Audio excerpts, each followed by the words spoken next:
Hello and welcome to the ADHD with Jenna free podcast. Today we are talking a little bit more about the external tools, external regulation. So not what I'm normally talking about with nervous system, thoughts and beliefs and behavior regulation, but what can we do outside of ourselves to make regulation more likely, to support our internal regulation. And these are the 6 things that I have done that have been the most effective when talking about our external supports. All right. So the first is slowing down my schedule, working on your schedule, where you book things, how you schedule things is going to help a lot. So the way I do that is I see my calendar kind of through a regulation lens. Is this sustainable, steady, and kind of even, for example, throughout the week or throughout the month? Or have I crammed everything into, one day or 1 week and then I have a lot of open time in other weeks? That does not serve well for me. That does not usually keep me regulated. So, for example, say weekends. Maybe one plan every weekend keeps you regulated. It keeps you feeling supported. You have enough time for yourself and the things you need to do, but can also socialize. But if you cram, say, Friday night, Saturday night, and Sunday in the day, I have plans, that may be quite dysregulating. And then maybe another weekend you have nothing and then you lay in bed and scroll all weekend. It's like, oh, sustainable and spreading things out actually works best for me. We can also see this in our work schedules. Maybe you book all your meetings on Mondays, trying to get them over with. And then you have a lot of spaciousness, but no structure the rest of the week. And that can be quite off-putting. That can be very dysregulating. We can really see dysregulation, right, in imbalance or in the extreme. So it's like all of this day and then nothing this day. That is something you can do externally to support kind of that more sustainable energy. So that is something you can look into. Actually, where I first did this and considered this was in my work as a therapist. So I used to see about 4 or 5 clients a day, individuals, and I thought, okay, I'll book them all back to back as early as I can, and then I'll have like 2 p.m. and onward to myself or to do other things before the kids get home. That's great, right? That felt like an efficient use of time, very all or nothing. And then I would started doing that. I would see those few clients in a row. 2 o'clock would come. Oh, I'm so exhausted after that go without any breaks that I would crash. Then I was scrolling, laying in bed, doing nothing until the kids got home. So it was not good use of my time. The results were not there, even though the logic made sense in my dysregulated brain. But as I've learned, wow, I actually really do well when things are spread out. Even though, yes, now I have an appointment at 4 when I would have normally been done by 2, but I actually use the hour in between appointments well. I can putter around and get some things done or have a genuine rest, go for a walk, do something that's really fulfilling and feels good. Much better use of our time, even though it might feel like, but I want to get work over with. So that is something you consider is your schedule. The second area I've been working on is slowing down my household. Really thinking what can be simplified, what can be slowed down with in my home with my kids. I have 2 boys and a husband, and what could we do to slow things down and get more regulated? So one, I got a landline in the house and it's been really cool. It's just like less use of the cell phone. The boys have never spoken to their grandparents as much in their life, right? It provides connection. Obviously, to me, anything a little bit like, I was going to say old fashioned, but I grew up with a landline. It's not that old fashioned. But anything that's a little bit lower level technology, I find slows us down and is really, really beneficial for our brains. So the landline, we have a record player in our house and, my boys know how to turn it on. And it's just an interesting thing. Like they're already learning we don't need everything the second we want it, go. It doesn't have to be flashy and intense. Like just putting on a song and then they play and the music's on, or having that landline, it rings and you go answer it. Hello, who's this? Instead of this okay, I can only text. I don't have time for a phone call. It really is just an interesting angle it's coming to regulation from. And then also, with the parenting side of things, having more outside time, less screen time. I know this is kind of like the preachy, blah, blah, whatever stuff, but it is something interesting to consider because if you think your whole home is dysregulated, we can look at why. Are we in a rush? Do we have a lot of overstimulation? Could I slow things down a little bit? I have really found, even for myself, having to challenge the not always entertaining them and keeping them busy. And a few times, even when I've done it very intentionally, I remember one evening I was cooking dinner and they're like, we're bored. We don't know what to do. I was like, well, you're just going to have to figure it out. And I didn't jump in to save the day, which I can often do because when we're dysregulated, we just want to solve the problem and get it moving along. But it was really interesting. Within 10 minutes, they had brought the art stuff out. They were at the kitchen table, entertaining themselves, and I didn't have to do any of it. And it was just a really interesting moment to see how that slowing down, the simplification, the more calm for all of our brains really allows us to work a little bit more effectively, both for our individual selves and for our household. Because I know if you have ADHD, probably someone in your house does too. All right, number 3 is using a calendar. I talk about it all the time, but this is an external support, right? This is an external tool to support my brain. Someone might call it an accommodation, but it is something that is supporting our regulation. I stay much more regulated when I don't have to try to remember everything I need to do. It's written down for me. My appointments are in there, so I'm not going to miss anything. And then I'm able to stay more regulated. So it is an external regulation tool. I honestly don't know how any human being, never mind an ADHDer, survives and is effective in life without a calendar that works for them. You may have 6 calendars that you never use, but a calendar that you actually use every day, I feel personally is a requirement to function well in a world where we typically have to be quite a few places at certain times, a lot of things going on.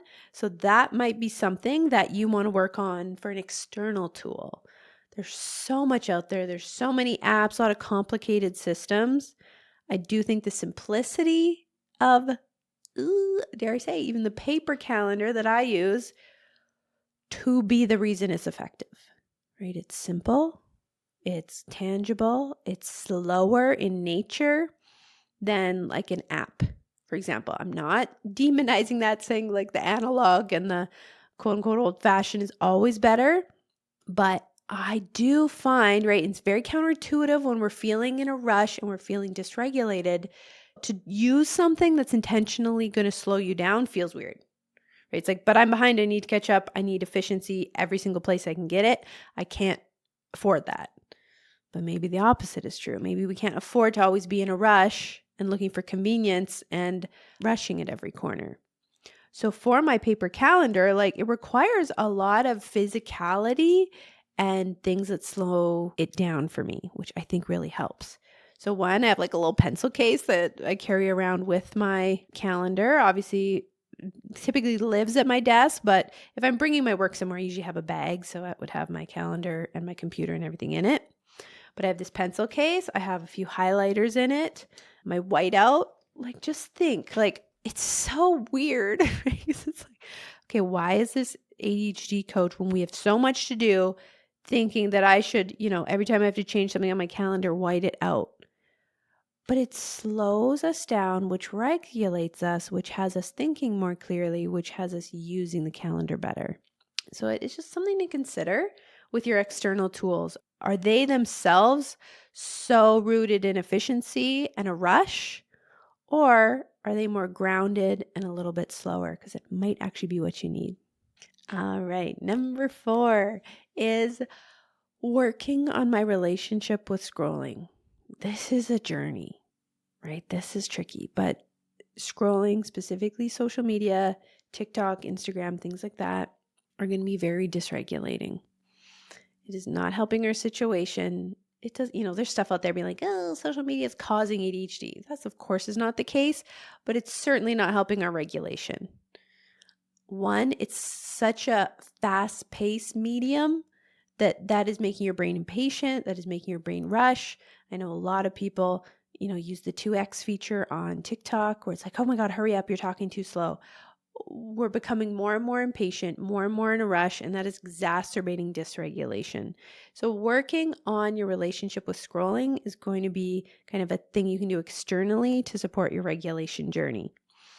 For me, it's looked like many different things. I'm not saying it's perfect. I'm not saying I have the perfect answer to this addictive issue. But, I have tried the apps where it blocks it for certain times. That can work for certain periods for me. A little tricky when social media is involved in my work, though. So that's been a bit of an up and down. Working on leaving my phone behind. If I'm just going out in the yard, I don't necessarily need my phone all the time. Trying to keep it out of like my hand in my pocket all day. That can help give us a bit of distance from it. My next step is I do have a dumb phone coming, and you guys have, if you've read my emails and everything, you've heard me talking about this forever. It was supposed to come in February, and now it's coming beginning of July. It's been delayed, but it is a phone that does not have social media, so I can take the phone with me and leave my smartphone in my desk to be a work resource because I do post for work and do social media for work. But I'm really hoping that physical separation will create a new relationship with it. But again, it's just a continuous effort and not giving up on that relationship with scrolling. So if you have tried to scroll less and you have tried to change your relationship with your phone, you can just observe if you're kind of in like all or nothing, like if I'm not doing it perfectly, I'm not trying at all, or are you trying different types of things? It is okay to quote unquote backslide. Like my journey has not been linear. Sometimes I'm less attached to it. Other times I'm falling back in the pattern, but just keep at it. You may find something that really works for you. I know for some people, like things like the brick, which is this like physical device that helps you lock and unlock your phone, gives you a bit more friction. Those kind of apps that block you from getting on there gives you a little bit more resistance to getting on. Or of course, a dumb phone.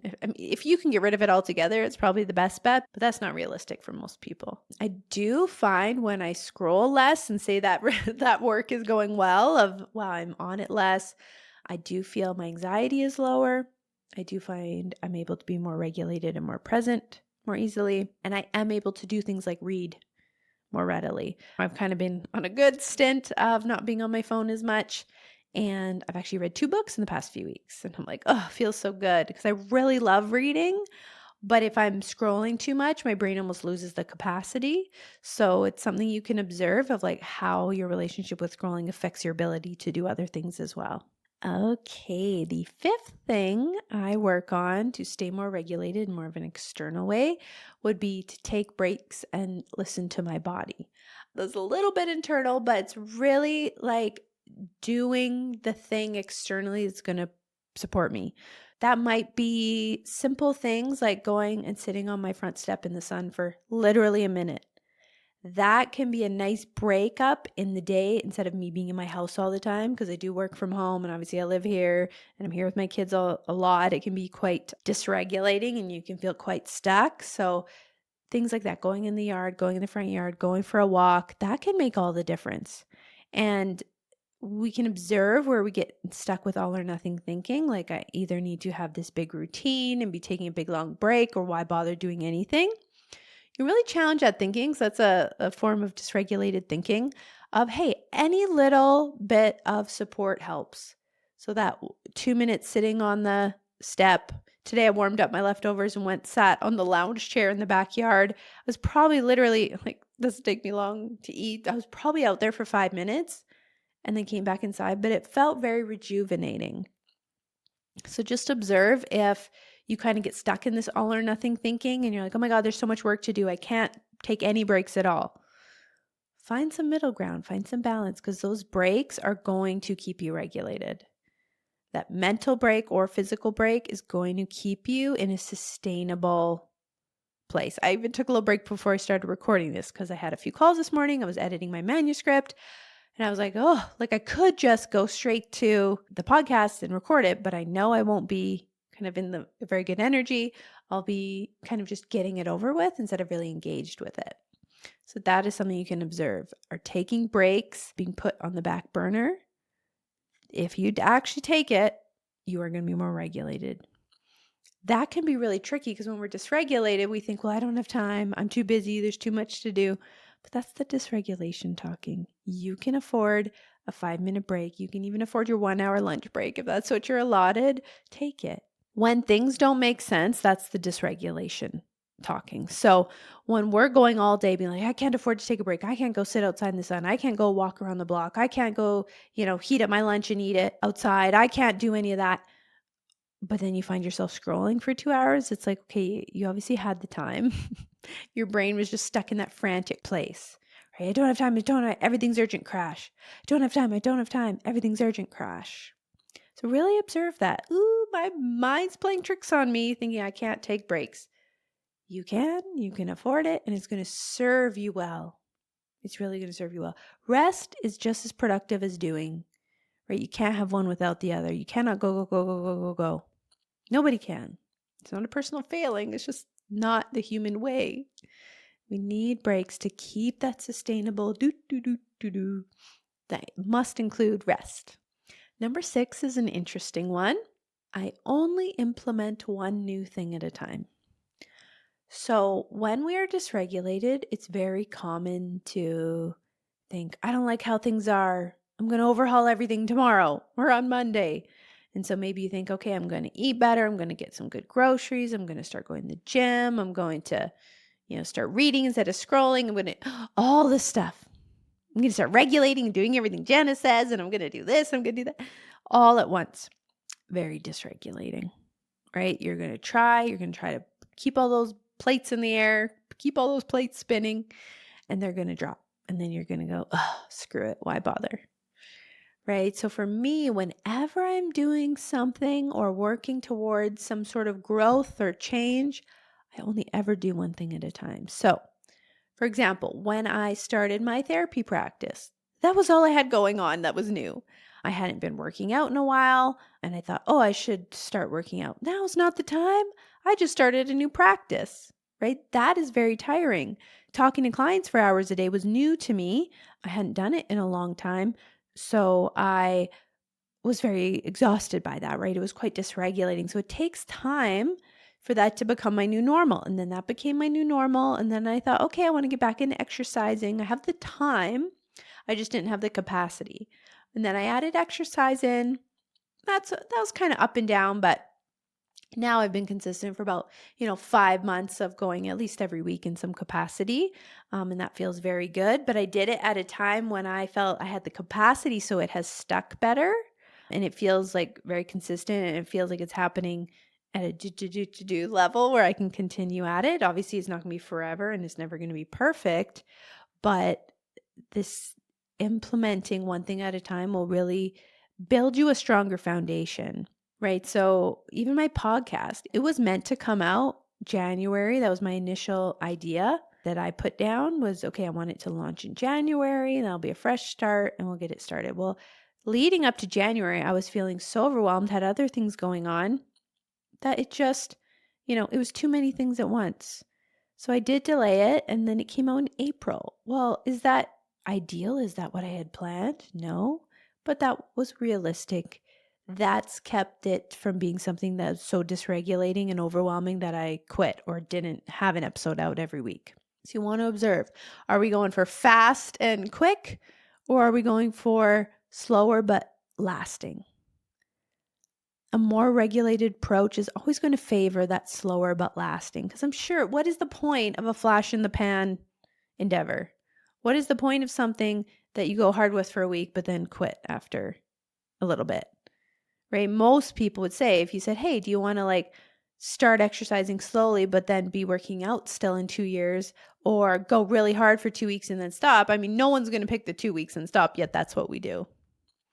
Right? Or do you want to eat well, work out, I'm kind of using the health self-care tropes, but eat well, work out, journal and meditate every day for 2 weeks and then stop? Or do you want to start working out a little bit, and then once you get in the groove, work on maybe not eating potato chips at lunch and eating actual lunch? That was me for a while, focusing on that. Then you can figure out what kind of, routines you'd like in the morning, right? Slow build, but then 2 years from now, it's going to all feel really foundational and strong. We know we like the long term. And if we connect with the reality that, We can't have it all, and that's a part of regulation, is connecting with the reality that if you try to overhaul everything, if you try to implement 5 new things today, it's probably not going to last. It's going to become overwhelming. It's going to put you in paralysis, and you're going to throw the baby out with the bathwater. So these are all things you can consider when doing regulation work of like, how do I further support myself even outside of the nervous system and the thinking work that I'm doing? So hopefully those give you a little insights into like, what tweaks can I make in my home, in my ADHD tools, in the way I think, in the way I tackle things. Really, the name of the game, the theme is always balance. The theme is going to be slow and steady. The theme is going to be, reducing the rush and the frantic energy. It's going to be your best bet. And if any resistance to that comes up for you, I want to hear about it. Please send me a DM. Please comment on the podcast or email me. I'm really interested to hear like what are the concerns that come up for you, because they will. They will. When we are dysregulated, our system wants to hold on to that, which is why this work is not like, oh, here's the answer. Okay, great. Problem solved. It's usually not that easy. It takes a little bit of effort. It takes some repetition. It takes some grappling. It takes some exploration. Because if your system feels it's not in a safe place and it has to protect itself, you saying, no, you don't, just relax, isn't going to, it's not enough. We've got to work through these things. We've got to observe what beliefs come up, what resistance comes up, what feels unsafe about going slow and steady, what feels unsafe about, these small tweaks, what feels unsafe about a paper calendar that slows you down instead of like a really fast-paced, complex app. It's because that's what's familiar. Right? When we're dysregulated, we're so familiar with that way of thinking and processing that we think a tool that matches that will help. But it actually often just exacerbates the problem of this kind of frantic intensity and crash cycle that we get stuck in. So I hope this is helpful for you. I'd love to hear if you make any tweaks externally yourself in the coming week. So please let me know if you do. But of course, the internal work is always the foundation, right? The nervous system regulation, the thought and belief regulation, and therefore the behavior regulation. Those are the things that are going to actually provide the transformation, but we can always support ourselves externally on top of that. So if you found this helpful, if you found this a different maybe way of thinking about ADHD and how to cope externally, I would love you to share this podcast with someone else who might find this helpful as well. It's a great way to spread the word about regulation work for ADHD. I know this approach can be counterintuitive and different, but I also know that it's the way. It is the way that's going to really help people. So if you can share this with your friends, much appreciated. And of course, if you haven't rated or reviewed the podcast, that is always helpful as well. I'd love to get this work out to as many people as possible so that ADHDers can stop feeling like they're just keeping their head above water and truly live a life that feels more productive, more enjoyable, and more solid. So thank you so much for tuning in today, and I'll talk to you next time.